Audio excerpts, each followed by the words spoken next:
రేపు శుక్రవారం రోజున మర్చిపోకుండా 6 దాటిన తర్వాత ఏంటంటే నీళ్ళల్లో ఉప్పుని వేసి ఈ ప్రదేశంలో పెడితే సమస్యలు పోయి మీరు ఖచ్చితంగా ఉప్పు కరిగేలోపే కోటీశ్వరులు అవుతారు. అంటే కోట్ల సంపాదన మీ సొంతం అవుతుందన్నమాట. అద్భుతమైన ఫలితాలతో మీ జీవితం మారిపోతుంది. ఉప్పు గురించి మనందరికీ తెలిసిందే కదా. ఉప్పు పరమ పవిత్రమైనది, చాలా శక్తివంతమైనది అనమాట. ఉప్పు ఏంటంటే కనుకనండి సముద్రం నుంచి లభిస్తుంది. సముద్రం లక్ష్మీదేవి పుట్టినిల్లు. అంటే అలాంటి పుట్టినింటి నుంచి మనకేంటంటే కనుక ఉప్పు లభిస్తుంది. కాబట్టి ఉప్పు పరమ పవిత్రమైనది. ముఖ్యంగా శుక్రవారం పూట ఉప్పుతో పరిహారం చేసుకుంటే మనకైతే మంచి ఫలితం అనేది వస్తుందన్నమాట. మనసుడు తిరిగిపోతుంది. ఇక లక్ష్మీదేవి కటాక్షం అనేది కూడా మనకు ప్రాప్తం కలుగుతుందని చెప్పొచ్చు. అందుకే ఉప్పుతో ఈ పరిహారం అనేది ఆచరించండి. ఎలా చేయాలో తెలుసుకునే ముందు ఒక చిన్న రిక్వెస్ట్ అండి, వీడియోని పూర్తిగా చూడండి, నచ్చితే లైక్ చేయండి, కొత్తగా చూస్తున్నట్టయితే సబ్స్క్రైబ్ చేసుకోండి. నార్మల్గా ఏంటంటే కనుక శుక్రవారం లక్ష్మీదేవికి అంకితం చేయబడే రోజు. ఈ రోజున కొన్ని నియమాలను ఆచరించుకుంటూ కొన్ని పరిహారాలను చేసుకుంటే లక్ష్మీదేవి అనుగ్రహం అనేది కలుగుతుందన్నమాట. సామాన్యంగా ఏంటంటే కనుకనండి ప్రతి ఒక్కరు కూడా లక్ష్మీదేవి అనుగ్రహం కలగాలి, ఆ తల్లి యొక్క కృప మా మీద ఉండాలి, ఆ అమ్మవారు మమ్మల్ని అనుగ్రహించాలి అనుకుంటూ ఉంటారు. కానీ కొన్నిసార్లు ఏంటంటే కనుక లక్ష్మీదేవి అనుగ్రహం లేక మనం బాధపడిపోతూ ఉంటాం కదండి. అలాంటి వాళ్ళు ఏంటంటే శుక్రవారం మీరు ఏం చేయకండి. శుక్రవారం రోజు ఉదయాన్నే లేచి శుచిగా స్నాన కార్యక్రమాలు చేసుకుని ఇంటిని వాకిలి శుభ్రం చేసి గుమ్మానికి పసుపు రాసి కుంకుమతో బొట్టు పెట్టుకుని వాకిట్లో ముగ్గు పెట్టి స్నానం చేసిన తర్వాత ఉతికిన వస్త్రాలు ధరించండి. నల్లటి వస్త్రాలు బ్లూ కలర్లో ఉండే బట్టలు మాత్రం అస్సలు ధరించకండి. ఇవేంటంటేనండి లక్ష్మీదేవికి ఇష్టం లేని రంగులని ఒక రకంగా చెప్పొచ్చు. శుక్రవారం వీటిని ధరించకూడదు, నిషేధం అనమాట. ఇలా ధరించిన తర్వాత మీరు ముఖ్యంగా ఈరోజు దీపం పెట్టక ముందుకే మీ ఇంట్లోకి ఉప్పు ప్యాకెట్ని కొని తెచ్చుకోవచ్చు. లేదంటే కనుక దీపం పెట్టిన తర్వాత కూడా ఉప్పు ప్యాకెట్ని కొని తెచ్చుకోవచ్చు. ఈ రోజున ముఖ్యంగా ఏంటంటే కనుక ఉప్పుని కొంటే ఐశ్వర్యం మీ ఇంట్లో అంటే వెళ్ళు విరుస్తుందని చెప్పొచ్చు. ఇలా చేసేసిన తర్వాత మీరండి అంటే ఇలా పూజ చేసుకోండి. అంటే సింపుల్గా ఏంటంటే దీపం పెట్టుకుని ఆ తర్వాత అమ్మవారిని పూజ చేసుకుంటే సరిపోతుంది. సింపుల్గా మీ పూజ కంప్లీట్ అయిపోతుంది. దీపం ఒకటే పెట్టకూడదు కాబట్టి శుక్రవారం ఏదైనా సరే తీపి పదార్థం అమ్మవారికి నైవేద్యంగా పెడితే చాలా మంచిదని పురాణాలే చెబుతున్నాయి అనమాట. తీపి పదార్థం అంటే కనుక ఇక్కడ గుర్తుపెట్టుకోండి, మీరు పంచదారను కూడా పెట్టొచ్చు, బెల్లం పెట్టొచ్చు, అరటిపండు, మీ దగ్గర ఉండే ఫలాలు కానీ లేదంటే కనుక మీ దగ్గర ఉండే ఏదైనా నైవేద్యం ఆ సమయానికి మీ దగ్గర బెల్లం పంచదార నైవేద్యం కిందకి వస్తుంది కాబట్టి పెట్టి ఆ తర్వాత మనం స్వీకరించుకుంటే చాలా మంచిదనమాట. చాలా మంచి ఫలితాలు అయితే ఉంటాయి. ఇది కూడా ఆచరించుకోండి. ఇక ఆ తర్వాత శుక్రవారం మనము అంటే ఇంట్లో పూజ చేసుకుంటాం, అన్నీ చేస్తాం. తులసి కోట దగ్గర కూడా ఏంటంటే కనుక చక్కగండి దీపారాధన చేయటం, ప్రదక్షిణ చేసుకోవటం, తులసమ్మకు నీళ్లను సమర్పించడం, ఇవన్నీ కూడా చేయాలి. లక్ష్మీదేవి రూపమే తులసి మొక్క. ఆ తల్లి రూపంగా భావించుకొని తులసి అంటే పూజ చేసుకుంటూ ఉంటాం కాబట్టి శుక్రవారం ఖచ్చితంగా ఇంట్లో తులసి కోట దగ్గర పూజ చేయాలి. 2 పూటలు కూడా దీపం పెడితే చాలా మంచిది. కుదరకపోతే ఒక పూటనైనా సరే దీపం పెట్టేసుకోండి, సరిపోతుంది. శుక్రవారం ఏంటంటే కనుక చాలా మంది కూడా ఐశ్వర్య దీపం అని పెడుతూ ఉంటారండి. అదేనండి ఉప్పు దీపం అని కూడా అంటూ ఉంటారు. ఉప్పు దీపం పెడితే చాలా మంచిదన్నమాట. ఉప్పు దీపం పెడితే ఏంటంటే కనుక ఉన్నత స్థాయికి ఎదగటానికి అవకాశం ఉంటుంది. ఉప్పు దీపం ఏంటంటే ఎందరో కుటుంబాలను అంటే గట్టెక్కిచ్చిన దీపం అని చెప్పొచ్చు. ఒక పెద్ద మట్టి పాత్రను తీసుకుని అందులో ఉప్పు నింపి ఆ తర్వాత ఏంటంటే కనుక ఇంకొక అంటే ప్రమిదను పెట్టి అందులో ఇంకొక అంటే ఉప్పులో ఇంకొక ప్రమిదను పెట్టి అందులో నువ్వుల నూనెను కానీ ఆవునేతిని కానీ పోసి దాంట్లో ఏంటంటే కనుక దీపం పెడుతూ ఉంటారు. దాన్ని ఉప్పు దీపం అంటారు, ఐశ్వర్య దీపం అంటూ ఉంటారు. ఈ దీపం ఏంటంటే కనుక మన తలరాతను సైతం మార్చేస్తుంది, లక్ష్మీదేవి అనుగ్రహాన్ని కలిగిస్తుంది, మన సమస్యల్ని తీర్చేసి మనకు అదృష్టాన్ని తెచ్చిపెట్టే దీపంగా పరిగణించబడుతుంది. కాబట్టి ఈ విధంగా దీపారాధన చేసేసుకోండి, సరిపోతుంది. శుక్రవారం ఉప్పుతో పాటు పసుపు, యాలకులు అలానే కాకుండా బెల్లం కొంటే చాలా మంచిది. లేకపోతే పంచదారను కూడా కొనవచ్చు. శుక్రవారం చీపురు కొంటే కూడా అదృష్టం, ఐశ్వర్యం అండి. కాబట్టి కొనుగోలు చేసుకోండి. ఆ తర్వాత ఆడవారు శుక్రవారం ఏంటంటే కనుక చేతికి ఒకవేళ బ్లూ కలర్లో గ్రే కలర్లో గాజులు ఉంటే తీసేసి ఏంటంటే నార్మల్గా గాజులు వేసుకోండి. అంటే వేరే రంగులో ఉండేవి ఎర్రటివి కానీ లేకపోతే ఆకుపచ్చవి కానీ ఎల్లో కలర్లో ఉండేటివి కానీ వేసుకోండి. కానీ నలుపు కానీ గ్రే కానీ ఇలా బ్లూ కలర్లో ఉండే గాజులు ఒకవేళ మీ చేతికి ఉన్నాయనుకోండి వాటిని తొలగించండి. అవేంటంటే భర్త సంపాదనను తగ్గిస్తాయి, భర్తకి ఏంటంటే ఆపదలు తెచ్చిపెడతాయి అనమాట. ఇలాంటివి ధరించకండి. ఇక అలానే కాకుండా శుక్రవారం పూట ముఖ్యంగా అండి ఇంట్లో కొబ్బరికాయను కొట్టండి, ఖచ్చితంగా కొట్టండి. కొట్టేటప్పుడు దానిపైన బొట్టు అంటే పెట్టొచ్చు, స్వస్తి గుర్తు ఓం గుర్తు కానీ వేసి మనం ఏంటంటే కనుక లక్ష్మీదేవి పటం ముందు ఈ కొబ్బరికాయని కొడితే మనకు అద్భుతం జరుగుతుంది. అద్భుతమైన ఫలితాలను అయితే మనం చూడగలుగుతాము.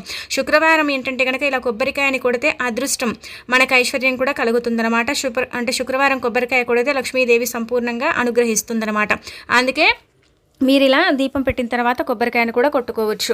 ఇలా ఈ విధంగా అండి చిన్న చిన్న పరిహారాలండి, ఇవన్నీ కూడా నియమాలను ఆచరించాలి. శుక్రవారం ఎట్టి పరిస్థితుల్లో కూడా మన ఇంట్లో నుంచి ఊరగాయలు అంటే పచ్చళ్ళు ఎవ్వరికి ఇవ్వకూడదు. అలానే కాకుండా పాలు, పెరుగు, వెన్న ఇలాంటివి ఎవ్వరికి కూడా ఏంటంటే కనుక బదులుగా ఇవ్వకూడదు, అప్పుగా ఇవ్వకూడదు. అసలు మన ఇంట్లో నుంచి బయటికి పోనివ్వకుండా కాపాడుకోవాలి. అలానే కాకుండా శుక్రవారం ఏంటంటే కనుక అప్పుని కూడా తీసుకోకూడదండి. అప్పు తీసుకుంటే పెరుగుతుంది. మన ఇంట్లో నుంచి ఏంటంటే కనుక డబ్బుని కూడా ఎవరికి ఇవ్వకూడదు. అలానే ఇంకొకటి ఏంటంటే కనుక చాలామంది శుక్రవారం డబ్బుని అంటే ఇవ్వరండి. ఇలా శుక్రవారం కదా ఈరోజు ఇవ్వం రేపు తీసుకోండి అంటూ ఉంటారు. అందుకే శుక్రవారం మీరు కూడా డబ్బుని ఇవ్వకండి. అంటే దాన ధర్మాలు చేయొచ్చు, కానీ ఇంట్లో రెంట్లు కానీ లేదంటే కనుక కరెంట్లు బిల్లు కానీ ఇలా కట్టడం ఇలాంటివి చేయకండి. చేస్తే ఏమవుతుందంటే కనుక శుక్రవారం ఈ విధంగా లక్ష్మీదేవి ఇంట్లో నుంచి వెళ్ళిపోతుందని ఒక భావన అందరిలో ఉంటుంది. కాబట్టి మీరు చేయకపోవటమే మంచిదనమాట. ఆ తర్వాత శుక్రవారం ఇప్పుడు చెప్పే విధంగా ఈ పరిహారం అనేది చేసేసుకోండి, సరిపోతుంది. మంచి రిజల్ట్ అనేది వస్తుందండి. ఆ రిజల్ట్ని మీరు మీ కళ్ళతో చూస్తారనమాట. లక్ష్మీదేవికి ఎంతో ఇష్టమైన రాళ్ళ ఉప్పుతో పరిహారం చేయడం వల్ల నెగిటివ్ ఎనర్జీ అంతా కూడా తొలగిపోతుంది, పాజిటివ్ ఎనర్జీ అనేది వస్తుంది. అద్భుతమైన ఫలితాలతో మన జీవితం మారిపోతుంది, అదృష్టం అనేది వరిస్తుందని చెప్పొచ్చు. ముఖ్యంగా ఏంటంటే కనుక శుక్రవారం రాళ్ళ ఉప్పు పరిహారం చాలా శ్రేయస్కరమైన పరిహారం, చాలా అద్భుతాలను సృష్టించే పరిహారం. కాబట్టి శుక్రవారం పూట ఉప్పుతో పరిహారం చేసుకుంటే తప్పకుండా సిద్ధిస్తుందన్నమాట. మంచి రిజల్ట్ని తెచ్చిపెట్టడంతో పాటు మన జీవితాన్ని మార్చేస్తుందని చెప్పొచ్చు. మనం చెప్పాం కదా, ఉప్పును ఏంటంటే కనుక గాజు గ్లాస్ ఉంటుంది కదండి, ఆ నీళ్ళల్లో వేసి ఒక ప్రదేశంలో పెట్టడం వల్ల, ఒక మూలలో పెట్టడం వల్ల సమస్యలకు పులి స్టాప్ అనేది పడిపోతుంది. సమస్యలన్నీ కూడా పోతాయన్నమాట. సమస్యల నుంచి మనకు విముక్తి కలుగుతుంది. ఇది చాలామందికి తెలియని విషయం అండి. చాలామందికి కూడా ఏంటంటే కనుక విషయం తెలియదు. కాకపోతే మీరు ఒకసారి ఆచరించుకోండి, మీకు అర్థమైపోతుంది, మీకు తెలిసిపోతుంది. మీరే ఏంటంటే కనుక ఈ పరిహారాన్ని మళ్ళీ మళ్ళీ చేసుకుంటూ ఉంటారు. అంత మంచి ఫలితాన్ని అయితే మీరు పొందగలుగుతారని చెప్పొచ్చు. ఇంటి పరంగా ఎలాంటి సమస్యలు ఉన్నా సరే ఆ ఉప్పు కరిగేలో మీ ఇంట్లో ఉండే సమస్యకు పరిష్కారం మీకే కనబడుతుంది. మీకే ఏంటంటే కనుక స్వతహాగా చూసుకుని మీరే ఆశ్చర్యపోతారు. అందుకే మీరు ఏం చేయండి అంటే కనుక ఒక గాజు గ్లాస్ని తీసుకోండి. నిండుగా ఏంటంటే నీళ్ళని తీసుకోకూడదు. అందులో ఉప్పు పసుపు వేస్తాం కాబట్టి అది కింద పడిపోతుంది. కాబట్టి ఇక్కడ చూపించే విధంగా కొంచెం తక్కువగా తీసుకోండి. అలా తీసేసుకున్న తర్వాత అంటే ఒక స్పూన్ అంతా, అంటే టీ స్పూన్ ఉంటుంది కదండి, అది తీసేసుకొని దాని నిండా ఏంటంటే కనుక రాళ్ళ ఉప్పుని పోయండి. అదే గల్లుప్పు, రాక్ సాల్ట్, కల్లుప్పు, దొడ్డు పంటాం కదండి, రకరకాలుగా పిలుస్తారు. మన సైడ్ ఏంటంటే రాళ్ళ ఉప్పు అంటాం, కల్లుప్పు అంటాం. ఆ ఉప్పుని పోసేయండి. ఆ తర్వాత అరస్పూనంత పసుపుని పోయండి. పోసిన తర్వాత ఇదేంటంటే కనుక చేతిలో పట్టుకొని ఇల్లంతా కూడా తిరగండి. అలా తిరిగిన తర్వాత ఇంట్లో నుంచి బయటికి వచ్చి మీ గుమ్మం దగ్గర పెట్టండి. అంటే బయట నుంచి ఏం పెట్టకండి, ఇంట్లో నుంచే పెట్టేసి వదిలేయండి. ఇలా పెట్టేసి వదిలేసిన తర్వాత మీరేంటంటే కనుక ఇంకా గమ్మునైపోండి. ఇది ఎవరు చూసినా ఏం కాదు, ఎవరి కంట్లో పడ్డా ఏం కాదు, రాత్రంతా కూడా ఉంచండి. అందుకే ఇదేంటంటే కనుక సాయంత్రం 6 దాటిపోయిన తర్వాత చేసుకుంటే చాలా మంచిదన్నమాట. ఆ సమయాలలో ఏంటంటే ఇంట్లోకి చెడు అనేది ఆకర్షిస్తుంది, చెడు అనేది వస్తుంది. కాబట్టి దానివల్ల మనకి ఏంటంటే కనుక ఇలా చిన్న సమస్యలు అనేవి వస్తాయి. నెగిటివ్ ఎనర్జీ రావటం, నకారాత్మక శక్తులు ఇంట్లోకి ప్రవేశించడం, లక్ష్మీదేవి అనుగ్రహం లేకపోవటం, మన ఇల్లు మనకు కలిసి రాకపోవటం, ఇంట్లో అనేక రకాల సమస్యలు అనేవి క్రియేట్ అవ్వటం, అనుకోకుండా ఏంటంటే కనుక ఇబ్బందులు, అనారోగ్య సమస్యలు, గొడవలు ఇవన్నీ కూడా వస్తూ ఉంటాయి అన్నమాట. వాటికి పులి స్టాప్. ఇవన్నీ కూడా చిన్న చిన్న సమస్యలు, పెద్ద సమస్యలు ఏం కాదు. కాబట్టి ఈ సమస్యల నుంచి మనం బయటపడటానికి, సమస్యలు అనేవి మన జీవితంలోకి మళ్ళీ మళ్ళీ రాకుండా మన ఇల్లు మనకు అనుకూలించడానికి, ఇంటి పరంగా బాగా కలిసి రావటానికి ఈ పరిహారం అనేది పర్ఫెక్ట్గా పనిచేస్తుంది అనమాట. అందుకే ఈ విధంగా ఏంటంటే కనుక నీళ్ళల్లో ఇవన్నీ కూడా వేసేసి ఇల్లంతా కూడా తిరగటం వల్ల ఏమవుతుందంటే మన కంటికి కనిపించని అంటే శక్తి, కారాత్మక శక్తి అది మన ఇంట్లో ఉంటుంది. నెగిటివ్ ఎనర్జీ, నకారాత్మక శక్తి, కారాత్మక శక్తి ఇవన్నీ కూడా చాలా చిన్న చిన్న శక్తులు అనమాట. ఇవి మన ఇంటికి వస్తూ ఉంటే మన ఇంట్లో ప్రవేశిస్తాయి. ఇతరుల ద్వారా కావచ్చు, మన ద్వారా కావచ్చు, వాటంతటా అవి కూడా ఏంటంటే మన ఇంట్లోకి చేరుతూ ఉంటాయి ఈ శక్తులు. అలా నెగిటివ్ అని చెప్పొచ్చు. ఇదంతా కూడా ఈ నెగిటివ్ రూపంలోనే ఇవన్నీ కూడా ఏర్పడుతూ ఉంటాయి. అవి ఉన్నప్పుడు ఇంట్లో ఏదో ఒక రకంగా సమస్య, గొడవ, ఇబ్బంది ఇవన్నీ కూడా కామన్గా క్రియేట్ అవుతూ ఉంటాయి. అవి జరగకుండా ఉండాలన్నా, అవి రాకుండా ఉండాలన్నా ఈ విధంగా ఏంటంటేనండి ఈ పరిహారం పర్ఫెక్ట్గా పనిచేస్తుంది. ఉప్పు అనేది చాలా వరకు కూడా ఏంటంటే నెగిటివ్ ఎనర్జీని, నకారాత్మక శక్తిని తీసేస్తే కారాత్మక శక్తిని, పసుపుని తీసేస్తుంది అనమాట. ఇవి కలిపినప్పుడు ఏంటంటే అద్భుతం జరుగుతుంది. అద్భుతం ద్వారా ఏంటంటే మన జీవితం మారిపోతుంది, మనకంతా కూడా మంచి చేకూరుతుందని చెప్పొచ్చు. అందుకే మీరేంటంటే ఈ విధంగా చేసేసి ఫలితం అనేది పొందండి. ఇలా చేసేసి ఏంటంటే కనుకనండి ఎందరో జీవితాలను మార్చుకున్నారు, అద్భుతాలను చూశారు. కేవలం ఆ ఉప్పు కరిగేలోపు ఏంటంటే మన సమస్యకు పరిష్కారం అనేది లభిస్తుంది. మన ఇంట్లో నుంచి కారాత్మక శక్తి వెళ్ళిపోతుంది. నీళ్లు కూడా నారాయణగా చెప్పబడతాయి. నీళ్ళల్లో అద్భుత శక్తులు ఉంటాయి. నీళ్ళు ఏంటంటే చాలా పవర్ఫుల్ అనమాట. నీళ్లు పంచభూతాల్లో ఒకటి కాబట్టి ఏంటంటే కనుక నీళ్ళ ద్వారా చేసుకునే పరిహారాలు కూడా మనకు పర్ఫెక్ట్గా పనిచేస్తాయి. కాబట్టి రాత్రంతా పెట్టి తెల్లారి లేచిన తర్వాత దాన్ని పడేసి మీరు ఇంకా ఇంట్లో మళ్ళీ శనివారం ఉంటుంది కాబట్టి దీపం పెట్టుకోవడం, ధూపం వేసుకోవడం చేసేసుకుంటే ఇంకా పర్ఫెక్ట్గా పనిచేసే పరిహారం అండి. ఎంత బాగా మీకు అంటే ఇలా మీకే అందాద అనేది తెలిసిపోతుంది అనమాట. ఎలా అంటే కనుక కొంచెం హాయిగా ఉండటం, భారం దిగిపోయింది అన్నట్టు అనిపించడం, ఇంట్లో కొంచెం గొడవలు తగ్గుముక్కు పట్టడం ఇవన్నీ కూడా ఈ ఉప్పు ద్వారానే జరుగుతాయని చెప్పొచ్చు. అందుకే రాళ్ళ ఉప్పుతో ఏది చేసుకున్నా కానీ పరిపూర్ణ నమ్మకంతో చేసుకోవాలి. రాళ్ళ ఉప్పు లక్ష్మీదేవి రూపం, ఆ తల్లి యొక్క అంటే రూపంగా పరిగణిస్తారు. కాబట్టి రాళ్ళ ఉప్పు శుక్రవారానికి పరి సమానమైనదనమాట, సరి సమానమైనది. అలానే కాకుండా పరిహారానికి సిద్ధించేదనమాట రాళ్ళ ఉప్పు. కాబట్టి ఈ విధంగా మీరు ఆచరించేసుకొని ఫలితం పొందండి. మీకుండే ఇబ్బంది అంతా కూడా తొలగించుకొని అమ్మవారి యొక్క అనుగ్రహంతో మీ సమస్యలకు పులి స్టాప్ అనేది మీరే వేసుకోండి. అలానే కాకుండా సమస్యలు పోవటంతో పాటు అద్భుతాలు అయితే జరుగుతాయి. ఇంటి మీద ఉండే కొంచెం నరదిష్టి, ఏడుపులు ఇలాంటివి కూడా పోతాయండి. ఇలా పోవటంతో పాటు మీకు మంచి జరుగుతుందన్నమాట. మన ఇల్లు మనకు అనుకూలించింది అనుకోండి, మనకు అంతకు మించిన ఆనందం ఏముంటుంది. అదే మన ఇల్లు మనకు అనుకూలించలేదు అనుకోండి, దానికి మించిన దుఃఖం ఇంకేది ఉండదన్నమాట. ఇల్లు అనుకూలించకపోవటం ఏంటంటే కనుక గుర్తుపెట్టుకోండి, ఇంట్లో ఎన్నో సమస్యలు క్రియేట్ అవుతాయి. ఇల్లు అనుకూలిస్తే ఇంట్లో ఎలాంటి సమస్యలు అనేవి క్రియేట్ కావు. ఇల్లు ఏంటంటే సంతోషంగా ఉంటుంది. ఇల్లు అంతా కూడా ఏంటంటే కనుక హ్యాపీనెస్ని ఇస్తూ ఉంటుందన్నమాట. ఇల్లు కొన్ని భరిస్తుంది, కొన్ని భరించదు. కాబట్టి కొన్ని సమస్యలని క్రియేట్ చేస్తూ ఉంటుందండి. అలాంటి సమస్యలు రాకుండా ఉండాలంటే ఇలాంటి పరిహారాలు చేస్తూ ఉండాలి. ఇది చాలామంది చేస్తారు, కానీ అందరూ అన్ని బయటికి చెప్పుకోరు. కాబట్టి మనం కూడా బయటికి చెప్పుకోకుండా ఈ పరిహారాన్ని చేసేసుకుని ఫలితం పొందొచ్చు అనమాట.